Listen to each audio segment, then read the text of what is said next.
So I just got back from vacation, 1 week in Playa del Carmen, Mexico, which is very significant to me because I had mentioned a number of times in these videos that 2017, when I was in Playa del Carmen, Mexico as well on vacation, I evaluated and looked back and I said, when was I the most effective? When was I the most happiest, joyous, ecstatic as we relate to our Neville Goddard conversation on Sunday? And it was when I was in flow. Now, I've done a series of discussions on flow. I'll put a link in the description to the video. One of the things that I like to do when I get back is skim through a few books that have been very helpful for me in regards to getting into the flow and maintaining the flow. Although I was in flow while I was in vacation last week, it was a different kind of flow. And now I get back into my projects and my initiatives in relation to my entrepreneurial endeavors. And so thus, I believe this video will be helpful as I reflected on some notes today. Number one is Becoming Supernatural by Dr. Joe Dispenza. And number two is Flow by Mihaly Csikszentmihalyi. Now I want to discuss the walking meditation, what he refers to, and relate it over to flow. So he mentions that the purpose of the walking meditation is to allow you to be more mindful of the present moment, to help maintain elevated states throughout the day, to keep you more connected to that future with your eyes open, and to assist you in literally stepping into your new future. When you begin practicing walking meditations, it's best to find a quiet place in nature so you're not easily distracted. Eventually, you will get better at it. You can practice this in a shopping mall, while walking your dog, or somewhere else out in public. What I found is I was able to practice this more so as a result of working with the flow information from Mihaly Csikszentmihalyi in my day-to-day activities, my projects, my initiatives, the various things that I do each day from morning till night. I'm able to work with this walking meditation that he refers to. So he says, the more you practice the walking meditation and walk as your future self, the more you should be able to change your state of being with your eyes open, just as you did with your eyes closed. So we know we can do this in meditation, in which we enter a state of mind. We can also do it via this process that he outlines, which we'll get into in a moment. He says when you practice this enough times, you'll not only carry that energy with you throughout the day, you'll embody it. This type of repetition will make you feel more mindful in your waking hours, and before you know it, you'll start automatically behaving, thinking, and feeling differently. This is programming a new personality to a new personal reality. What you've done has made a habit out of being this person you want to be. This is because you installed the circuitry and signaled the latent gene to think, act, and feel in a new way. Biologically, you have become that person. So essentially, in walking meditation, it's the practice of embodying the ideal in your vision. As we mentioned all throughout our videos, it's important to show up each day and represent the different things that we do, the activities, the interactions, the day-to-day journey from the premise of that ideal state of mind. This allows us to perform behaviors, skills, form certain thinking patterns that are accurate and true, forming thus the self-image that is ideal to how we really are, as well as let go of inaccurate thinking patterns and emotional reactivity that is not true to how we are in the moment. And this is done via this walking meditation. Before we get into that, let's look into the elements of flow. Number one, there's a clear vision on the day-to-day activities, whatever they are for you, that are in harmony with your goal and your vision. We have the opportunity to gather immediate reporting and feedback. These could be qualitative indicators and quantitative indicators. Many in the business space may measure their stats as far as sales, prospecting calls, and other statistical data in relation to their goals, their visions, etc. Same is to be said about athletes who are observing their performance and looking at their stats, their performance indicators. Then we've got qualitative indicators. For me, it's how I feel. I want to feel lighthearted. I want to feel the conscious and subconscious relationship as one. I want to be able to think accurately, and I want to be able to feel the heart and mind relationship. And to me, that's the qualitative indicator, the heart and mind relationship. Number 3, harmony between challenge and skill. If a person encounters challenges in regards to the opportunities, projects, they find themselves embraced by the joy of that challenge, and they stay with it, lightheartedly so, and cultivate a higher degree of skill. Now, through this process, actions and awareness become one. Attention is absorbed by the activity. A person finds great joy, happiness doing the things that they committed to do, and they love being there. And they find, as I do with myself with the various projects, as I had made flow a priority, that that's exactly where I want to be. I don't want to be anywhere else but doing the things that I committed to do. Thus further enjoying and even transmuting the energies. Let's say I felt a fear energy, I can transmute it into a courage energy. Watch the video I did in regards. I'll put a link in the description to that video. We become so involved with what we're doing that the activity becomes intuitive and one with the goal. We reveal our ability, which was always there, to deal with large, complex amount of information.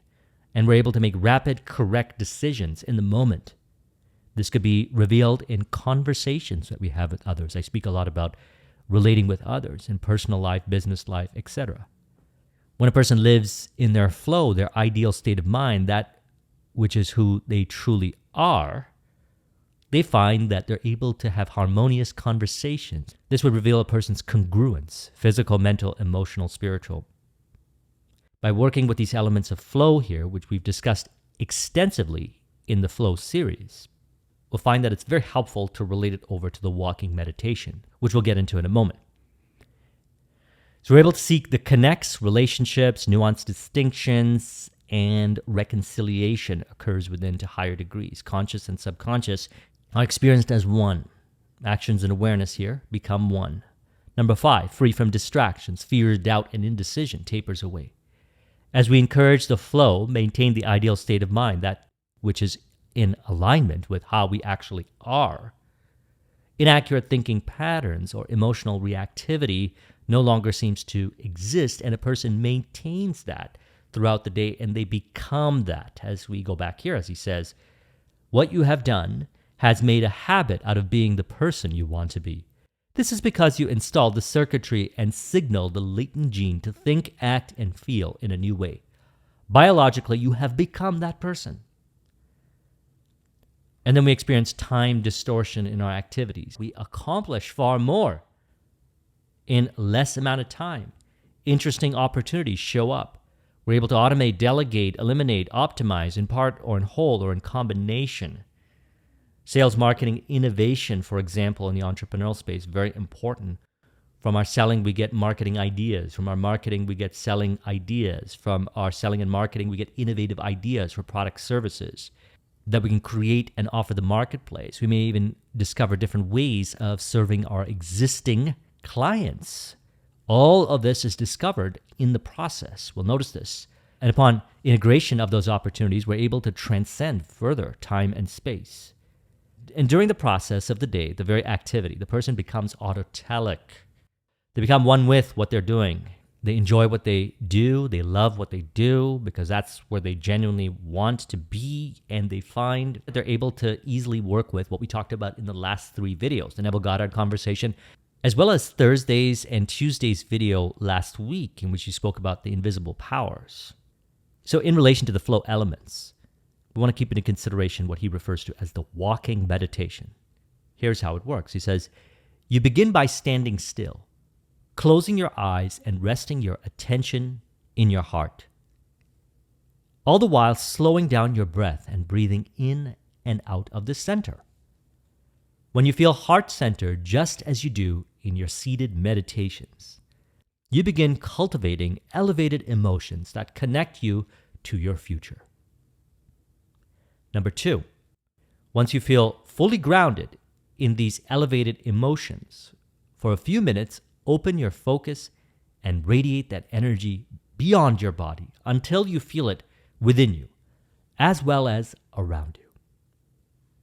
Number 3, lay upon the energy of these elevated emotions, the intent of which you want for your day or your future, whether it's to radiate a synchronicity, lead a noble life, make a difference in the world, create a new job or relationship, or something else. Number 4, as you continue to stand, eyes closed, with an open focus, you take your attention off the outer world, and your brain waves slow down from beta to alpha states. This causes the thoughts, analysis, and chatter inside your head to quiet down, inducing a trance state which allows you to be more suggestible. Number 5, when you're in an elevated emotional state that aligns with your future, you will be more prone to accept, believe, and surrender to the intentional thoughts equal to those emotions. This means the thoughts, visions, pictures, and images your mind is creating can make it past the analytical mind, and you can program the autonomic nervous system to create the biology of your new future. So these changes are happening at a physical, mental, emotional, spiritual level. Real time, in the moment, through this practice. Number 6, since you have created the energy of your new future while standing with your eyes closed, now it's time to open your eyes and begin walking. Your mind will be connecting to the images of your new future rather than replaying programs of the past. Number 7, because you are walking as your future self, you now have to become aware of the way your current self has always unconsciously walked. It's time to alter your stride, your pace, your posture, your breathing, and your movements. You might smile instead of staring blankly. You may imagine what walking as a wealthy person feels like by modeling a wealthy person. You might adopt the posture of a courageous person you admire. Walk within the elevated energy of your future healthy body, or walk as an open-hearted, loving, accepting person. You're consciously embodying the person you've always dreamed you could be by walking as if your future self is imperative. Number 8, the more you practice, the more this new way of being will become a new habit, and these habits will become your new automatic patterns of thoughts, behaviors, and emotions. This is one of my favorite parts, so I want to echo it again. The more you practice, the more this new way of being will become a new habit. These habits will become your automatic patterns of thought, behaviors, and emotions. Once you start naturally feeling and embodying these elevated emotions, they will inhabit you, and you will actually become the person you want to be. Or we could say, how you actually are. Because all of this, we find, as we've been discussing, is about being how you actually are. I believe that flow, living in flow, is our natural way of being. I had even more realizations on this on my trip to Playa del Carmen last week. And over the years, I've gone there a number of times and made a lot of friends. We seem to have these conversations about how that is experienced when we're there. And I also find that I can experience this wherever I am, on the projects, the tasks, the various things that I do each day. I'm recording this video on Monday to be released on Tuesday, which is September 27th. I got back from vacation on Saturday. And so together, by reflecting upon these things, this is how I start my week. Some important things to keep into consideration. This is about the heart and mind relationship. I always say this. The heart desires, the mind creates. We were given the two gifts of speech and mind, as discussed in the Hermetica, and we know in our heart what we truly desire. As Steve Jobs had mentioned in his commencement speech, follow your heart and intuition. They somehow already know what you want to become. And I would suggest working with this walking meditation process in the way that he outlined. And what you'll notice, as I've been working with this for many years, is that I'm able to do this real time in the moment, wherever I am. I notice that if I have any kind of emotional reactivity, I'm able to let it go in the moment and connect back to the ideal state of mind. I notice that if there's any overthinking patterns, I'm able to let it go in the moment and connect back to my ideal state of mind. And this process that he outlines here, the walking meditation, has been very helpful. Because really what we're doing is we're entering into the state of mind that's one with how we see ourselves to be at the end, the ideal of our goal, our vision, our definite chief aim. And by what he says here, feeling the heart-centered relationship between the heart and the mind, we actually begin cultivating those elevated emotions that connect us to our future. A person feels inspired, energized, full of joy, excitement. They reconnect back to it. I used to have a challenge a while back when I would come back from vacation. It was hard for me to get back into the groove of my day-to-day projects. But what I found over the years as a result of working with this information, it becomes instantaneous. The same is to be said when I go on vacation. At the end of last week, when I was done on my projects, I get right into having fun in vacation mode, we can say. What I also notice is this happens in my day-to-day journey. For example, when I wake up, I do my morning routine, which includes meditation, a 20-minute meditation. And I'm able to switch very easily from the morning routine into my work day, in which I have a lighthearted focus. And at the end of the day, when I'm done my work, I go for a walk. I maybe do some things, connect with friends. And I find that I'm able to flow right into social connection, relationships, being really present in conversations, and so forth.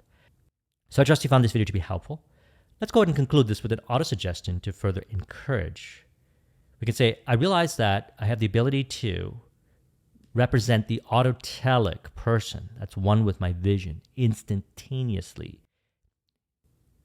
in the moment, which is free from distractions, fear, doubt, and indecision, allowing actions and awareness to become one on the day-to-day activities related to my goals, my vision, my definite chief aim, in which I feel the heart-centered connection and relationship of heart and mind. From this center, I feel inspired, elevated, and lightheartedly focused on my goal, my vision, my definite chief aim. From this premise, I enter my activities, my projects, my artistic expression via this heart and mind relationship aligned with my future, which stimulates thoughts, visions, pictures, images in my mind that are in harmony and in contribution with my vision. Through this process, I recognize that I am my future self now. And as a result, my body language, my posture, my breathing, my movements reflect that with congruence, physically, mentally, emotionally, and spiritually. If you would like a copy of this mind map, the link is in the description. Thank you very much for watching. I'll talk to you soon. Take care.